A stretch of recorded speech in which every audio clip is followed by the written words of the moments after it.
কবরস্থান দেখতে পাচ্ছেন, এটা হলো একটা কবরস্থান, মাকবরাতুল আদল। এই কবরস্থানের নাম হলো মাকবরাতুল আদল। রাসূল আকরাম সাল্লাল্লাহু আলাইহি ওয়াসাল্লামের বিখ্যাত সাহাবী হযরত ওমর ইবনে খাত্তাব রাদিয়াল্লাহু তাআলা আনহু তার একটি সন্তানকে ইংরেজ হাতে ধরে মারছিলেন। যে ধরে মারার সেই সন্তান ইন্তেকাল করেন, সেই সন্তানকে এখানে দাফন করা। ন্যায় বিচারের কবরস্থান, কবরস্থানের নাম হলো ন্যায় বিচারের কবরস্থান। নিজের সন্তান অপরাধ করেছিল, মক্কাবাসী মনে করত ওমরের ছেলে কিছু বলবে না। ওমর রাদিয়াল্লাহু তাআলা এতটাই ন্যায় বিচারক ছিলেন, কে ছেলে কে আপন কে পর দেখতো না। অপরাধ করলে তার কাছে কোনো ক্ষমা ছিল না। তাই নিজ ছেলেকে যখন দৌড়া মারা শুরু করেন, মারতে মারতে এক পর্যায়ে সন্তান যখন দুনিয়া ছেড়ে চলে যান, সেই সন্তানকে এখানে দাফন করা।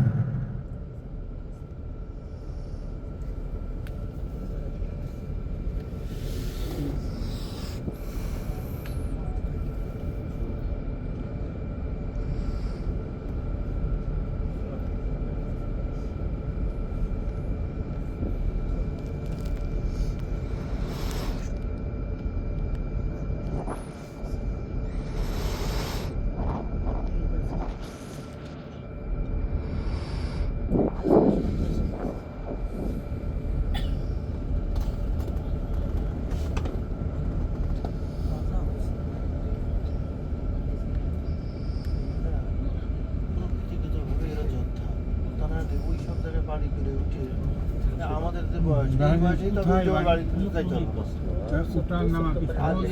প্রকৃতিগতভাবে যোদ্ধা এবং শক্তিশালী না। আপনি চিন্তা করেন ওই জায়গায় আপনার বাড়ি, আপনি এই নিচে আসবেন, তিনতলার থেকে দোতলায় নামার জন্য অনেকে বাড়িতে বেরোয়। আমরা লিফটের এসে একতলাতে দোতলায় আছে, গাড়ি রেখে ঘন্টাকে ঘন্টা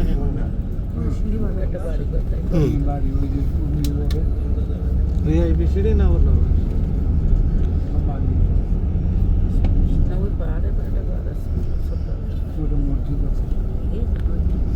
ট্যাঙ্কি গুলো আছে এরকম। আমরা সামনে জান্নাতুল মুআল্লা নিকটবর্তী হব, যেখানে হযরত খাদিজাতুল কুবরা রাদিয়াল্লাহু তাআলা আনহাকে দাফন করা আছে। আমরা নিচে নামতে পারবো না, গাড়ি থেকে দেখবো, কবরবাসীকে সালাম জানাবো।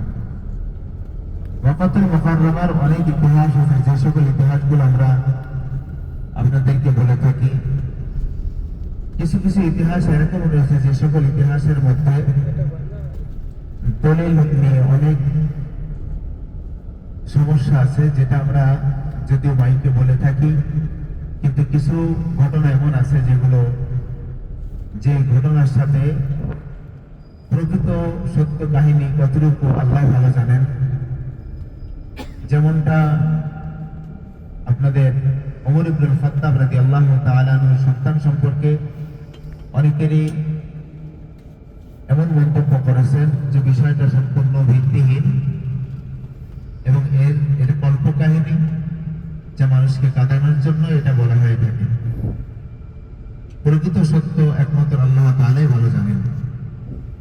হযরত খাদিজাতুল কুবরা রাদিয়াল্লাহু তাআলা আনহা, ওনার যে কবরস্থান যেখানে রয়েছে জান্নাতুল মুআল্লা, জান্নাতুল মুআল্লার মধ্যে হজযাত্রীরা যারা মক্কাতুল মুকাররমে ইন্তেকাল করেন, তাদেরকে এখানে দাফন করা হয়। কিছু কিছু হজযাত্রীকে অন্য কবরস্থানে দেওয়া হয়। তো হজ ও উমরার যাত্রী ইন্তেকাল করলে কখনো তাদেরকে এখান থেকে দেশে দেওয়া হয় না। রাসূল আকরাম সাল্লাল্লাহু আলাইহি সাল্লাম নিজ হাতে যখন খাদিজাতুল কুবরা রাদিয়াল্লাহু তাআলা আনহাকে কবরে নামাচ্ছিলেন, এতটাই ব্যথিত হৃদয় ছিল, এতটা কষ্ট পাচ্ছিলেন যে খাদিজার মতো আপন তখনকার সময় আর কেউ ছিল না। খাদিজার মতো আপন তখনকার সময় আর কেউ ছিল না। তার দাদা ছিল, দাদা দুনিয়ার থেকে বিদায় নিয়েছিল। তার চাচা ছিল আবু তালিব, সেও দুনিয়ার থেকে বিদায় নিয়েছে। তার সহধর্মিনী ছিল খাদিজা রাদিয়াল্লাহু তাআলা আনহা, তিনিও বিদায় নিয়েছেন। একে একে যখন তার প্রিয় বোনেরা সময়ের পরিবর্তে বিদায় নিয়ে চলে যায়, রাসূল সাল্লাল্লাহু আলাইহি সাল্লামের মনের মধ্যে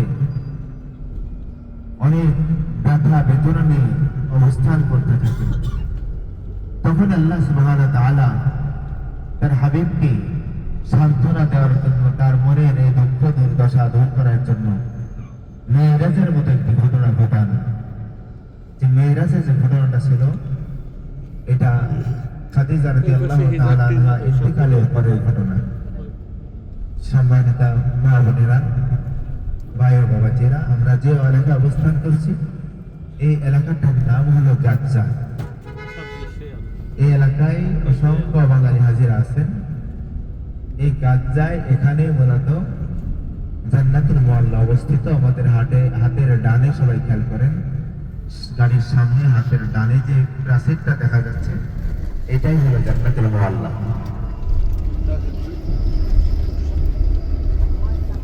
গাড়ির সামনে হাতের ডানে থাকবে।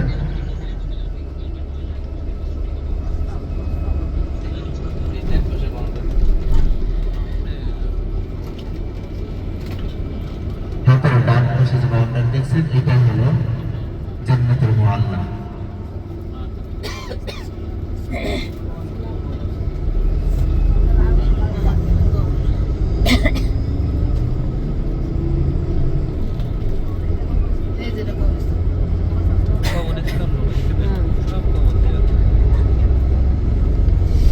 আমাদের গাড়ির সামনে একটি মসজিদ দেখা যাচ্ছে, একটি মিনার, ছোট মসজিদ।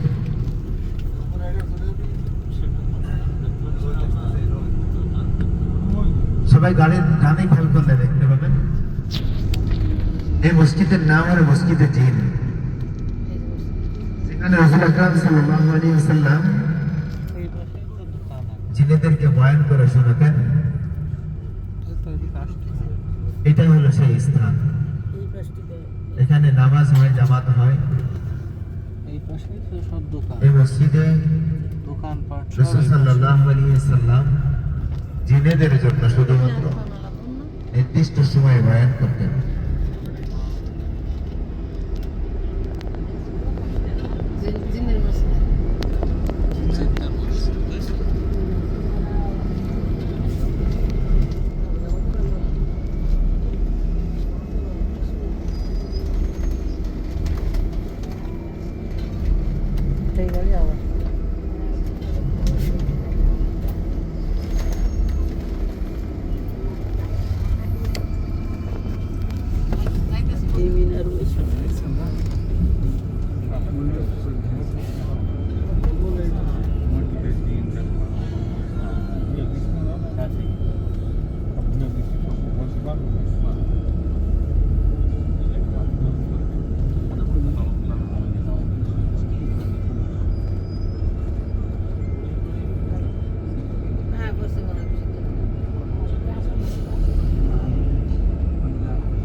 আছে? আর গোপাল স্যারের তো তোমার সম্পর্ক আছে নাকি?